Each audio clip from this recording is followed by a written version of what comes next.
In this video, I'm going to go through a worked example of how to correctly draw resonance structures. So the first thing to do when presented with a molecular structure is to identify if there's any lone pairs of electrons and also any formal charges.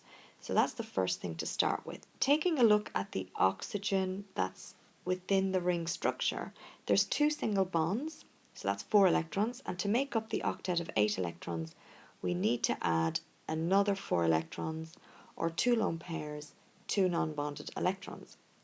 Similarly, for the oxygen that's within that carbonyl double bond, there are 4 electrons in the double bond, so to make up the octet of 8 electrons, we add another 4 electrons or 2 lone pairs of electrons, 2 non-bonded electrons.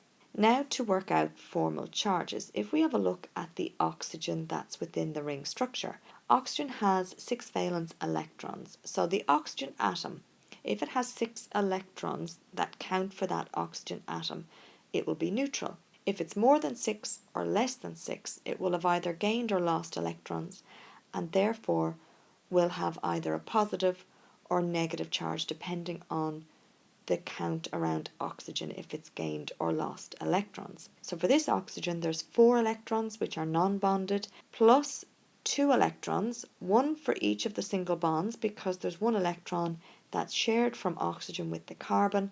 So in total we have 6 electrons around the oxygen atom, therefore there's no charge on that oxygen. Similarly, for the oxygen in the double bond, there's 4 electrons that are non-bonded.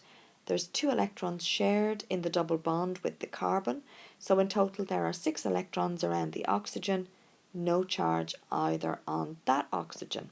Okay, the second step is to identify the conjugation path, and that's where we're going to look for alternating single and double bonds. So there are double bonds within this molecule, and to start with, we're going to start with the lone pair of electrons on the oxygen, because those lone pair of electrons can delocalize around this system. This molecule is actually an aromatic compound, and to be aromatic it must obey Huckel's rule and have 4n plus 2 pi electrons. So there's 4 electrons from the 2 double bonds, and the 6 electrons, that extra 2 electrons, is from the lone pair of electrons on the oxygen. So one of those lone pair of electrons can actually move around that ring structure.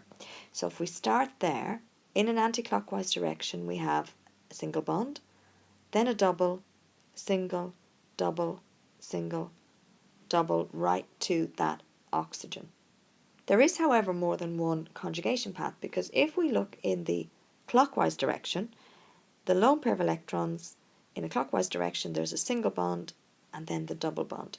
It's a much shorter conjugation path, but it's equally valid, and we must consider that because it's possible that the electrons can delocalize across in that direction too.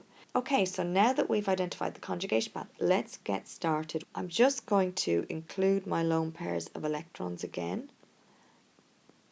And the first arrow I'm going to draw, so we're going to go across the longer of the 2 conjugation paths, and I'm going to go right the way from the beginning to the end of the conjugation path. So the arrow indicates movement of 2 electrons, then from the double bond into the adjacent single bond, from the double bond movement of 2 electrons into the adjacent single bond, and finally from the double bond right to the end of that conjugation path onto the oxygen atom. The next stage is to literally include your resonance arrow and draw what you see. So the first thing, and I would always recommend this, is draw out your atoms and single bonds, and then you can work out where the double bonds are positioned from checking back on your curly arrows. So the first double bond, the curly arrow shows movement of 2 electrons in that position.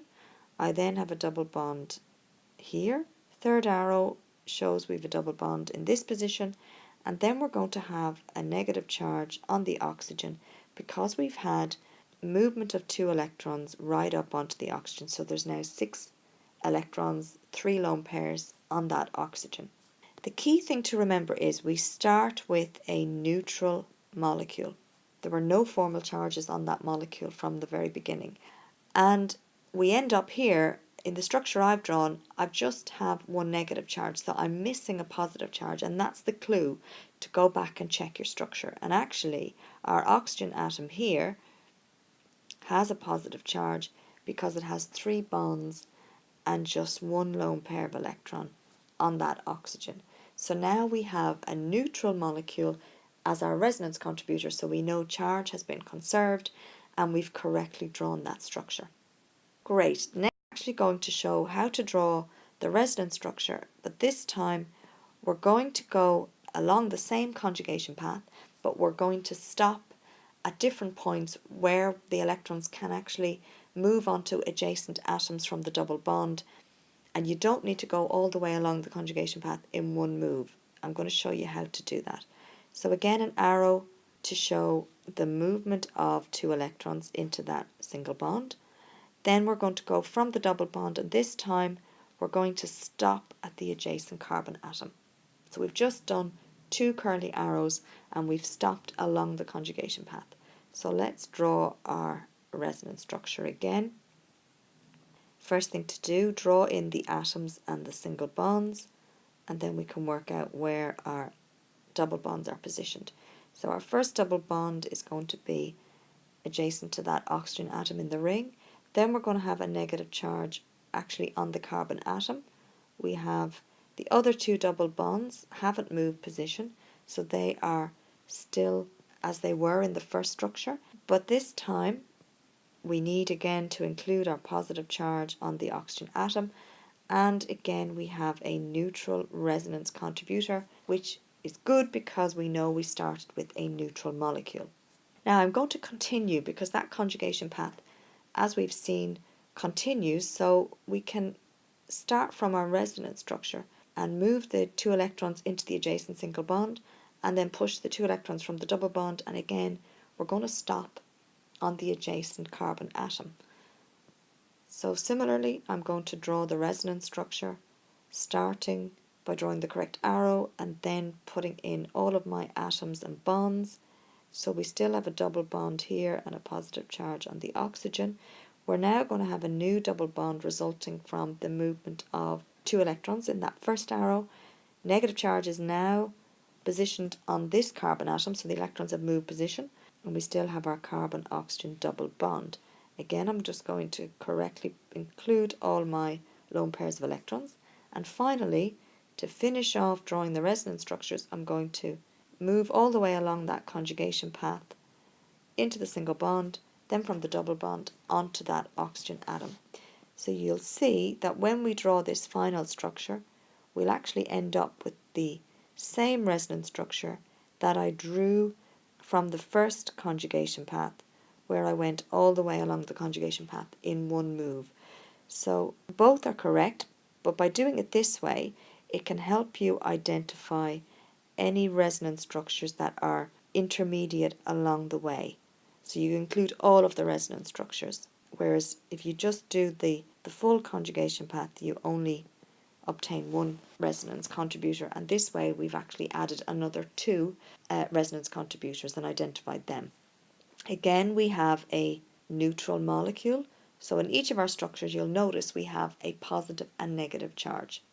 Okay, to draw resonance structures, the final one resulting from that shorter conjugation path in the clockwise direction. So an arrow to move 2 electrons into the single bond, then from the double bond onto that oxygen atom. So there's 2 arrows that were needed. It's a shorter conjugation path, but I want to include all of the resonance contributors, and I'm just going to again draw what you see. Make sure the double bonds are in the same position as they were in the original structure. We now have a double bond here where the electrons moved into a negative charge on that oxygen, positive charge on the other oxygen, and for completeness I'm going to include all the lone pairs of electrons, and that's our final structure, resonance structure. Again, it's neutral, charge is conserved. So I hope you found this video helpful by being able to see how to draw out the resonance structures and apply all of the steps that I've gone through in the videos on drawing resonance structures. See you again very soon.